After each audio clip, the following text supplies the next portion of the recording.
Hello guys, my name is Miss Wanjera and I am a student taking counseling psychology. So today I've decided to teach you a bit about your mental health. Today we are going to be tackling the problem of sleep. Have you ever had a sleeping problem? Have you ever umekuwa na shida kulala and you wonder how you're going to sort yourself out, how you're going to manage that problem, and everyone wants to have a good night's sleep. Kila mtu anataka kulala vizuri. Ama ni aje? So we'll start. What is a sleeping disorder? A sleeping disorder is a mental condition that disrupts a person's normal sleep. So ukikosa kulala normal, unaweza kuwa na sleeping disorder, but it has to be diagnosed where the condition has lasted for 3 times per week for at least 3 weeks. So ndio udiagnoziwe uko na sleeping disorder, lazima ikuwe imelast for hizo time. So there are different types of sleeping disorder. The first one we are going to be talking about is insomnia. Insomnia is difficulty falling asleep or staying asleep. This leading to a poor quality of sleep. What causes this kind of disorder? Okay, you may have, when you have anxiety, you can have insomnia. When you are going through stress, it can lead to insomnia. When you also have you have underlying health issues, it can also lead to insomnia.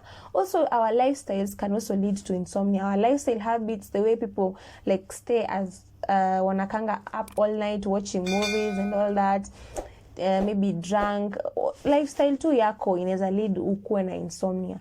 How can you manage this condition?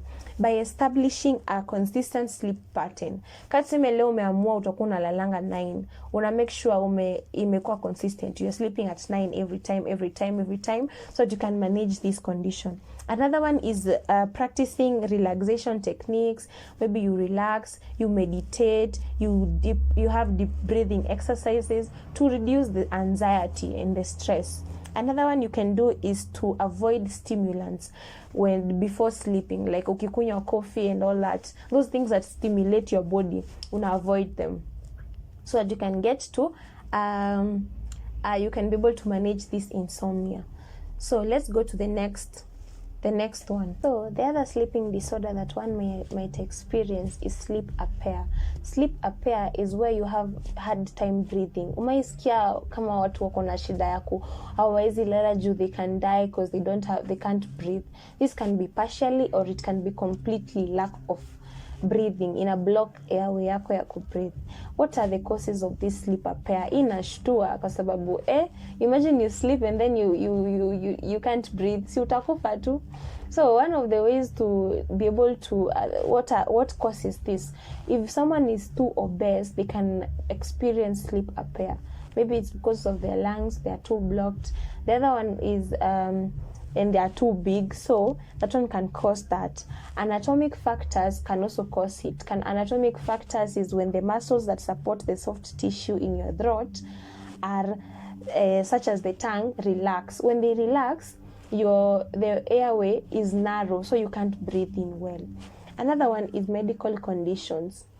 So people should watch their weights when it comes to this.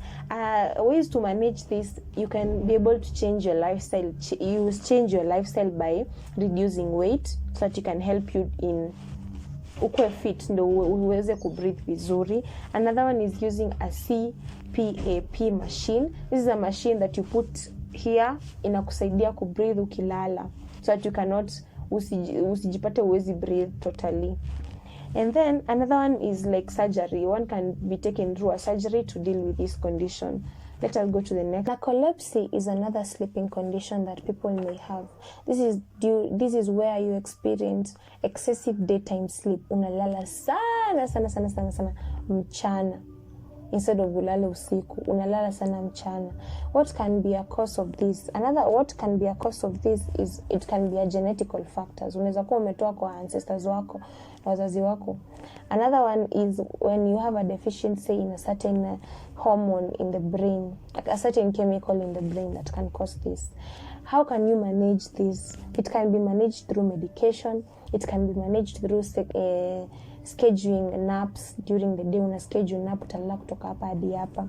Another way to manage it is lifestyle adjustment to improve your quality sleep. Okay, the other condition that people may have that is a bit scary, it is restless leg syndrome. This is where when you're sleeping una shake miguu kama kuna baridi, lakini like that's the way it is and you cannot control it. Una shake miguu, unakuwa na unpleasant sensations, and this, it is not entirely, the cause of this is not entirely proven. It cannot be understood sana, but people say it is a genetical fact. It can be caused through genetical factors and certain life changes. How can you manage this restless leg syndrome? It can be managed through lifestyle changes. It can be managed through managing stress. You manage your stress. It can be managed through regular exercises and even medication. You can be given medicine to be able to deal with this condition. The last condition is called parasomnia. Parasomnia is these are abnormal behaviors during sleep. Ile yenye unapata mtu ana sleepwalk, mtu anakuwa na nightmares, mtu analala akiongea, anapigana na watu kwa ndoto yake, anaongea. So this is also a sleeping disorder. How can you what can be the causes of this sleeping disorder? Parasomnia can be caused by genetics. You can have gotten it from your ancestors and your family. You can get it through stress, and also when you have disruptions in your sleeping pattern, it can lead to this. So that you can be able to manage this condition and deal with it, you can be able to create a safe deep environment. This is where unalala place yenye unajua uko safe, place unajua uko usishinde umeshtuka sana. Another way is maintaining regular sleep schedules. Unalala kama ni 9, unaamua unalala 9 every day 9. Addressing underlying stress or anxiety. So ukikuwa na traumas zako, maybe umepitia a certain experience, maybe umeona accident, vitu kama hizo, if you haven't dealt with them, it can cause you to unaongea ukilala, unapata easy nightmares. So by going to counseling and having relaxation exercise, it can help you to deal with this condition. So guys, this is the end of the video. Thank you so much for staying with me. Make sure you subscribe and put the notification on for more content like this. I'll be educating you about your health. Because our mental health is something that we should be paying attention to, and most of us don't pay attention to it. So with the knowledge that I have and I get, I will be teaching you guys some of the things that you don't know, and some of the things you have been experiencing that you don't know the cause of them.